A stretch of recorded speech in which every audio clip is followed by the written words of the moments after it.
గన్నవరం మాజీ ఎమ్మెల్యే వంశీని అరెస్ట్ చేశారు. ప్రస్తుతం అయితే గచ్చిబౌల్ నుంచి గన్నవరం తీసుకువెళ్తూ ఉన్నారు ఏపీ పోలీసులు. దీనికి సంబంధించి పూర్తి సమాచారాన్ని మా కరెస్పాండెంట్ సత్య లైవ్ లో అందిస్తారు. సత్య, అక్కడ ప్రస్తుత పరిస్థితి ఏంటి గన్నవరంలో? ఎందుకంటే వంశీని ఇక్కడ అరెస్ట్ చేశారు కాబట్టి అక్కడ ఎటువంటి పరిస్థితులు ఉన్నాయి? అక్కడ టీడీపీపై దాడి కేసులో వంశీని అరెస్ట్ చేసిన నేపథ్యంలో సో అక్కడ ప్రస్తుతం ఏ విధంగా పరిస్థితి ఉంది? సో అక్కడున్న టీడీపీ నాయకులు కానీ లేకపోతే వైసీపీ వాళ్ళు కానీ ఈ వర్గాలు పరస్పరం కూడా ఒకరిపై ఒకరు దాడులు చేసుకునే అవకాశం కూడా కనిపిస్తుంది. ఎందుకంటే వంశీ అరెస్ట్ నేపథ్యంలో అక్కడున్న తన అనుచర గణం కూడా తిరుగుబాట్లు చేసే అవకాశం ఉంది. సో అక్కడ ప్రస్తుత పరిస్థితి ఏంటి? పోలీసులు ఎటువంటి భద్రత కల్పిస్తున్నారు? గన్నవరంలో అయితే ప్రస్తుతానికైతే మాత్రం ఎలాంటి ఇబ్బందికర వాతావరణం లేదు. అయితే ప్రస్తుతం మనం విజయవాడ సిపి ఆఫీస్ వద్ద ఉన్నాం. ఎందుకంటే ఈ వంశీ మీద కేసు పెట్టిన కిడ్నాప్ కేసు అయితే పెట్టారో అది రామవరపాడు పరిధిలో ఉండే సత్యవర్ధన్ కుటుంబ సభ్యులు పెట్టారు కాబట్టి ఆ స్టేషన్ కన్సర్న్ పోలీస్ స్టేషన్కే అతన్ని తీసుకొస్తారని మనకున్న సమాచారం బట్టి తెలుస్తోంది. దీంతో గన్నవరంలో కాకుండా సీన్ మొత్తం విజయవాడకు షిఫ్ట్ అయిందని మనం భావించాల్సి ఉంటుంది. తీసుకుంటే కనుక విజయవాడ ఏదైతే సత్యవర్ధన్ అనే వ్యక్తి ఒక వంశీ టీడీపీ ఆఫీసులో వంశీ అనుచరులు దాడి కేసులో పెద్ద ట్విస్ట్ ఇచ్చారని చెప్పుకోవాలి. ఆయన తన కేసును విత్డ్రా చేసుకుంటున్నానని కోర్టులో చెప్పడం వెనుక ఏముందనేది పోలీసులు ఆరా తీయగా దీని వెనుక బెదిరింపులు ఉన్నాయి. ఆ సత్యవర్ధన్ను కిడ్నాప్ చేసి వంశీ అనుచరులు అతన్ని బెదిరించి ఆ మాట చెప్పించారని పోలీసులకు ఉప్పొందడంతో ఆయన్ను పిలిచి విచారించడంతో ఆయన అన్ని విషయాలు కూడా పోసుకొచ్చినట్టు చెప్పాడు. తన్ను కిడ్నాప్ చేసి వేధించి చివరకు ఆ విధంగా చెప్పించారని చెప్పడంతో అటు సత్యవర్ధన్ కుటుంబ సభ్యులు కూడా నిన్న రామవరపాడు ప్రాంతంలో ప్రస్తుతం వాళ్ళు ఉంటారు. వాళ్ళు ఒక కేసును కూడా కిడ్నాప్ కేసును ఫైల్ చేయడం జరిగింది. దీంతో వంశీని ఇమీడియట్గా హైదరాబాద్లో రాయదుర్గ్లో ఉన్నటువంటి ఒక అపార్ట్మెంట్ నుంచి తీసుకొచ్చేందుకు పోలీసులు వెళ్లారు. ఆ సమయంలో వంశీ తాను డ్రెస్ చేంజ్ చేసుకుని వస్తానని చెప్పి లోపలికి వెళ్ళి కొన్ని బ్లూ మీడియా ఛానల్ ప్రతినిధులకు ఫోన్ చేశారు.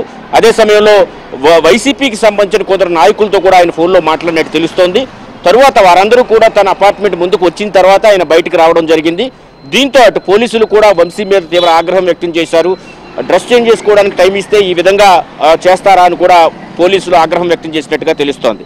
ఇక మరొక విషయాన్ని మనం చూస్తే కనుక గన్నవరం టీడీపీ కార్యాలయం దాడి వ్యవహారంలో సత్యవర్ధన్ ఆ రోజు ఎవరైతే అక్కడ ఆఫీస్ బాయ్గా పనిచేసే సత్యవర్ధన్ కేసు ఫైల్ చేయడం జరిగిందో అతను కేసును విత్డ్రా చేసుకోవడం వెనుక ఏముందనే దాని మీద లోతుగా విచారణ చేస్తే చాలా విషయాలు బయటకు వచ్చాయి. సత్యవర్ధన్ కిడ్నాప్ చేసి బెదిరించి అతనితో ఆ విధంగా చెప్పించారనేది పోలీసుల అభియోగంగా మనకు కనిపిస్తోంది. దీంతో సత్యవర్ధన్ను అదుపులోకి తీసుకుని పోలీసులు ప్రశ్నించడంతో తనను కిడ్నాప్ చేసి బెదిరించి ఫిర్యాదు వెనక్కి తీసుకునేలా చేశారనే విషయాన్ని అతను సుస్పష్టంగా పోలీసుల ముందు ఒప్పుకున్నట్టుగా తెలుస్తోంది. దీంతో సత్యవర్ధన్ను ఆ రోజు కారులో కూడా అంటే కోర్టులో అతను ఏదైతే చెప్పాడో తాను విత్డ్రా చేసుకుంటా అని చెప్పిన రోజు అతన్ని అక్కడికి కోర్టు వద్దకు కూడా వంశీ అనుచరులే కారులో తీసుకొచ్చారని కూడా పోలీసులు గుర్తించారు. మొత్తం ఈ కిడ్నాప్ కేసుకు సంబంధించి ఐదుగురి పైన కేసులు నమోదు చేసినట్టుగా తెలుస్తోంది. వల్లభనేని వంశీ అరెస్టులో ఇది కొత్త ట్విస్ట్గా మనం భావించాల్సి ఉంటుంది. అంటే టీడీపీ కార్యాలయం మీద దాడి విషయంలో కాకుండా వేరే కిడ్నాప్ కేసులో ప్రస్తుతానికైతే అతను అదుపులోకి తీసుకున్నట్టుగా తెలుస్తోంది. తరువాత ఈ మిగిలిన కేసులన్నీ కూడా ఒకదాని తర్వాత ఒకటి అతని పైన అభియోగాలు మోపే అవకాశాలు కూడా లేకపోలేదని మనం చెప్పుకోవచ్చు. వంశీ ఉండే ఫ్లాట్లోకి ఉదయాన్నే తెల్లవారుజామునే పోలీసులు వెళ్లడం జరిగింది. వెంటనే డ్రెస్ మార్చుకుని వస్తానని చెప్పి వంశీ చెప్పి తరువాత బ్లూ మీడియాకు చెందిన కొందరు ప్రతినిధులకి అదేవిధంగా వైసీపీ నేతలకు కూడా ఆయన ఫోన్ చేసి బయటకు రావడం జరిగింది. దీంతో పోలీసులు అతనిపై ఆగ్రహం వ్యక్తం చేసిన పరిస్థితి కూడా మనం చూసుకోవచ్చు. ఇక సత్యవర్ధన్ విషయానికి వస్తే కనుక సత్యవర్ధన్ వంశీ ఆయన అనుచరులు కిడ్నాప్ చేసి బెదిరించారని అతని కుటుంబ సభ్యులు నిన్న ఫిర్యాదు చేశారు విజయవాడలో. కుటుంబ సభ్యుల ఫిర్యాదు మేరకు విజయవాడ పోలీసులు కేసు కూడా నమోదు చేసి ఈ రోజు ఆయన్ని వంశీని అదుపులోకి తీసుకున్నట్టుగా తెలుస్తుంది. వీరు సత్యవర్ధన్ కుటుంబ సభ్యులు రామవరపాడు ప్రాంతంలో నివాసం ఉంటున్నారు. ఈరోజు సాయంత్రానికి అంటే వంశీని ఉదయాన్నే అదుపులో తీసుకున్న నేపథ్యంలో ఈరోజు సాయంత్రానికి విజయవాడకు తీసుకొచ్చే అవకాశాలు అయితే ఉన్నట్లుగా మనకు తెలుస్తోంది. మరోవైపు ఏ పోలీస్ స్టేషన్లో అయితే ఫిర్యాదు ఉందో అక్కడికి తీసుకెళ్తారా లేదా ఇంకేమన్నా ఉందా అనే దాని మీద కూడా చూడాల్సి ఉంది. ఇక సిపి ఆఫీస్ వద్ద అయితే ప్రస్తుతం ఏమీ హడావిడైతే లేదని చెప్పుకోవచ్చు. మరోవైపు అటు గన్నవరంలో సిచ్యువేషన్ కూడా కంట్రోల్లోనే ఉంది. పోలీసులు ఇటువంటి అరెస్ట్ చేసే ముందే అన్ని జాగ్రత్తలు కూడా తీసుకుంటారు కాబట్టి ప్రస్తుతానికి కంట్రోల్లో ఉన్నట్టుగా అయితే మనకు తెలుస్తోంది. సత్య, ముఖ్యంగా ఏదైతే పోలీసులు అరెస్ట్ చేసే సమయంలో వంశీ లోపలికి వెళ్ళి డ్రెస్ చేంజ్ చేసుకుని వస్తానని చెప్పి లోపలికి వెళ్ళిన తర్వాత బ్లూ మీడియాకి ఫోన్ చేశారు. ఆ తర్వాత కొంతమంది వైసీపీ వాళ్ళకి కూడా ఫోన్ చేసినట్టుగా తెలుస్తోంది. సో అంటే ఫర్దర్ గా ఏం జరగాలి అనే దానిపై ఆల్రెడీ ఒక స్కెచ్ వేసినట్టుగానే అనిపిస్తుంది కదా ఈ సిచ్యువేషన్ చూస్తుంటే. ఎందుకంటే డ్రెస్ చేంజ్ చేసుకుంటారని లోపలికి వెళ్ళిన వ్యక్తి చాలాసేపటి తర్వాత బయటకు వచ్చిన తర్వాత అప్పుడు పోలీసులు తీసుకెళ్లడం జరిగింది. సో దీన్ని అంతటిని ఏ విధంగా చూడాలి, పోలీసులు ఏ కోణంలో చూస్తారు? ఓవైపు వంశీ బెయిల్ పిటిషన్ హైకోర్టులో అయితే ఉంది. ఇదే సమయంలో ఈ కిడ్నాప్ కేసు కొత్తగా రావడంతో ఈ కేసులో అరెస్ట్ చేసినట్టుగా మనం భావించాల్సి ఉంటుంది. మరోవైపు ఈ అరెస్టు సమయంలో జరిగిన పరిణామాలు కూడా మనం సునిశ్చితంగా అబ్జర్వ్ చేయాలి. వంశీ ఏదైతే డ్రెస్ చేంజ్ చేసుకుని వస్తా అన్నప్పుడు పోలీసులు అనుమతించడం, లోపలికి వెళ్ళి ఆయన కొన్ని మీడియా ఛానళ్లకు, బ్లూ మీడియా ఛానళ్లకు ఫోన్ చేసి ఇమీడియట్గా తన ఇంటి వద్దకు రావాలని చెప్పడం, అదే సమయంలో వైసీపీ నేతలతో, కీలకమైనటువంటి వైసీపీ నేతలతో ఆయన ఫోన్లో మాట్లాడడాన్ని పోలీసులు గుర్తించారు. ఈ ఎందుకు ఆ అవకాశం పోలీసులు ఇచ్చారు అనేది మనం చూడాల్సి ఉంటుంది. ఇదే సమయంలో పోలీసులు కూడా దీనిపైన వంశీ మీద తీవ్ర ఆగ్రహం వ్యక్తం చేశారు.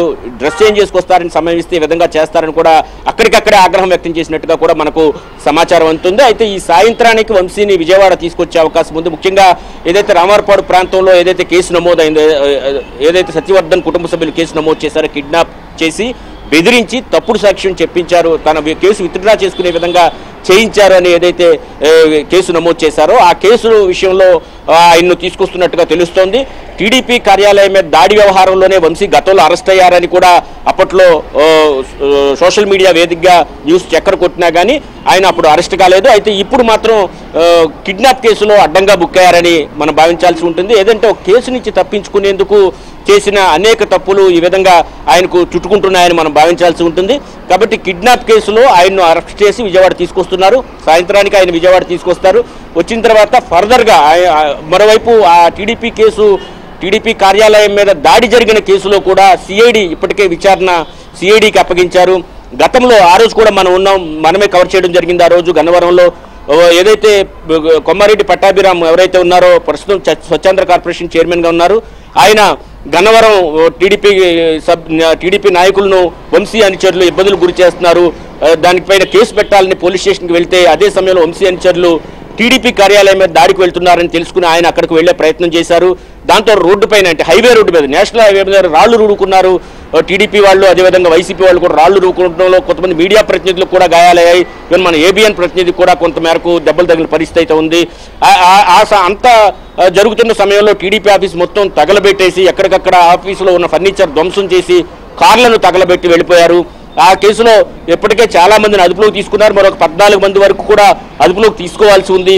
ఈ కేసు ఇలా రన్ అవుతూ ఉండగానే ఈ కేసు నుంచి తప్పించుకునేందుకు ఎవరైతే కంప్లైంట్ ఉన్నారో, మెయిల్ కంప్లైంట్ చేసిన ఆఫీస్ పై సత్యవర్ధన్ ఎవరైతే ఉన్నారో అతని నుంచి కేసు విత్డ్రా చేయించడం ద్వారా ఈ కేసు నుంచి అందరూ తప్పించుకోవచ్చని భావించి మరొక కిడ్నాప్ కేసులో ఇరుక్కున్న పరిస్థితి అయితే ఉంది మొత్తం వ్యవహారంలో.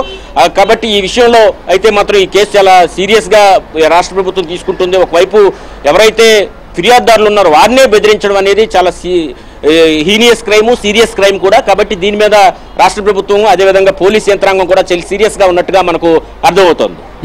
రామవరపాడులో సత్యవర్ధన్ కుటుంబం అయితే ఉంటున్నట్టుగా మనకు తెలుస్తోంది. సో ప్రస్తుతం ఇప్పుడు జరుగుతున్న పరిణామాలంతటికీ ఒక కోణం తీసుకుంటే కనుక సత్యవర్ధన్ పిటిషన్ అనేది మూలంగా మనం చేసుకోవాలి. ఎందుకంటే దాన్ని బేస్ చేసుకుని ఇదంతా నడిచిన తర్వాత కిడ్నాప్, ఆ తర్వాత దాని మీద కేసులు, ఇప్పుడు ఎస్సీ అట్రాసిటీ కేసులు కూడా పెట్టారు. సో ఇప్పుడు ఆ సత్యవర్ధన్ దగ్గర పరిస్థితి ఏ విధంగా ఉండొచ్చు? తనని ప్రొటెక్షన్ చేయడానికి ఏమైనా పోలీసులు ట్రై చేస్తున్నారు? ఎందుకంటే ఇప్పుడు పరిణామాలు తీవ్రంగా ఉంటాయి కదా. ఎప్పుడైతే సత్యవర్ధన్ ఈ కేసులో తను కిడ్నాప్ చేసి ఈ విధంగా చేశారని ఆయన కుటుంబ సభ్యుల ద్వారా ఫిర్యాదు చేయించారో అప్పుడే అతనికి రక్షణ కల్పించడం పోలీసుల బాధ్యత. కాబట్టి ఆ విషయంలో ఎలాంటి ఇబ్బంది ఉండదు. అదే సమయంలో ఇక్కడ గన్నవరంలో కూడా అంటే గతంలో వంశీ వైసీపీ అధికారంలో ఉండగా ఎలాంటి చర్యలకు పాల్పడ్డారు, ఇష్టానుసారంగా వ్యవహరించిన పరిస్థితి ఉంది. ఆ రోజు కొమ్మారెడ్డి పట్టాభిరామ్ని అరెస్ట్ చేసిన తర్వాత కూడా అతన్ని వేరువేరు ఊర్లు తిప్పి చివరకు తర్వాత రోజు సాయంత్రానికి పోలీస్ స్టేషన్లో న్యాయమూర్తి ముందు ప్రవేశపెట్టిన పరిస్థితి. ఆ సమయంలో ఏబిఎన్ కెమెరా కూడా ఆయన్ని ఎక్కడెక్కడ కొట్టడం జరిగిందనే విషయాన్ని కూడా విజువల్లో కూడా చూపించడం జరిగింది. అంటే ఒక ఎమ్మెల్యేగా ఉండడమే కాకుండా టీడీపీ ఎమ్మెల్యేగా ఉండి వైసీపీకి అనుబంధంగా పనిచేస్తూ టీడీపీ నాయకులు కార్యకర్తల మీద తన నియోజకవర్గంలో ఎలాంటి దురాఘాతాలకు పాల్పడ్డారు అనేది మనకు స్పష్టమవుతుంది. ఆ కేసులోంచి తప్పించుకునేందుకు చివరకు మరో కేసులు ఇరుకున్నట్టుగా మనం భావించాల్సి ఉంటుంది. ఇది కిడ్నాప్ కేసు చాలా సీరియస్ కేసుగా కూడా ఇటు పోలీసులు కూడా తీసుకున్న నేపథ్యం. మరోవైపు అతను ఎస్సీ ఎస్టీ అట్రాసిటీ కేసు కూడా నమోదు చేసినట్టుగా మనకు తాజాగా తెలుస్తుంది. కాబట్టి ఈ ఇష్యూలో వంశీని అరెస్ట్ చేసినట్టుగా తెలుస్తుంది. కాబట్టి వంశీని ఈ కిడ్నాప్ కేసులో ముందుగా అరెస్ట్ చేసినప్పుడు కూడా తర్వాత వరుసగా ఒకదాని తర్వాత ఒకటి మళ్ళా ఈ పిటిషన్లు గతంలో ఉన్న పిటిషన్లకు సంబంధించి కేసులు కూడా ఫైల్ చేసే అవకాశాలు అయితే కనిపిస్తూ ఉన్నాయి. ఒక రకంగా ఇది చేసిన తప్పును కప్పుచ్చుకోవడానికి మరో తప్పు చేయడం ద్వారా దొరికిపోయినటువంటి పరిస్థితి అయితే ఉంది. అదే దీనికి సంబంధించి పార్టీ ఆఫీస్ పైన దాడికి సంబంధించి అయితే హైకోర్టులో ఉంది కాబట్టి పోలీసులు కూడా ఆ విషయంలో ఏమీ చేయలేని పరిస్థితి. అయితే ఈ కిడ్నాప్ కేసులో మళ్ళా ఇరుక్కోవడంతో అతను అరెస్ట్ అయ్యి పోలీసు అదుపులో ఉండాల్సిన దుస్థితికి ఆయనైతే తెచ్చుకున్నారని మనం భావించాల్సి ఉంటుంది. సత్య, ప్రస్తుతం ఏ కేసులు ప్రస్తుతం వంశీ మీద నమోదు చేయబడి ఉన్నాయి? సో వంశీని గన్నవరం తీసుకొచ్చిన తర్వాత అక్కడ ప్రాసెస్ నెక్స్ట్ ఏ విధంగా ఉండే అవకాశం ఉంది? వంశీని గన్నవరం తీసుకొచ్చే అవకాశం లేదని మనకు తెలుస్తుంది. ఎందుకంటే కేసు రామవరపాడు పరిధిలో జరిగింది కాబట్టి విజయవాడ పోలీసులే అతన్ని తీసుకొచ్చి ఇక్కడి నుంచి నేరుగా సాయంత్రం న్యాయమూర్తి కోర్టులో ప్రొడ్యూస్ చేస్తారా, లేదంటే కనుక న్యాయమూర్తి ముందు ఇంటి వద్ద అయినా ప్రొడ్యూస్ చేస్తారని లేట్ నైట్ అయ్యే అవకాశం ఉంది. కాబట్టి ఏం జరుగుతుంది అనేది మనం చూడాల్సి ఉంది. ఇదే సమయంలో అతనిపైన కిడ్నాప్ కేసు చాలా సివియర్ కేసు. అంటే ఒక కేసులో ఫిర్యాదుదారుని బెదిరించి ఫిర్యాదు వెనక్కి తీసుకోవడం అనేది మామూలుగా మామూలు విషయమే. క్రైమ్ చేయడం అనేది ఎవరైనా క్రైమ్ చేస్తే దానికి శిక్ష ఉంటుంది. కానీ ఈ విధంగా బెదిరించి మరి కేసును విత్డ్రా చేయడం అంటే భారత శిక్షాస్మృతినే ఒక రకంగా ప్రశ్నించినట్టుగా అవుతుంది. కాబట్టి దీనికి సంబంధించి సీరియస్గా పోలీసులు అదేవిధంగా ప్రభుత్వం కూడా ఉన్నట్టుగా మనకు అర్థమవుతోంది. Right Satya, thank you.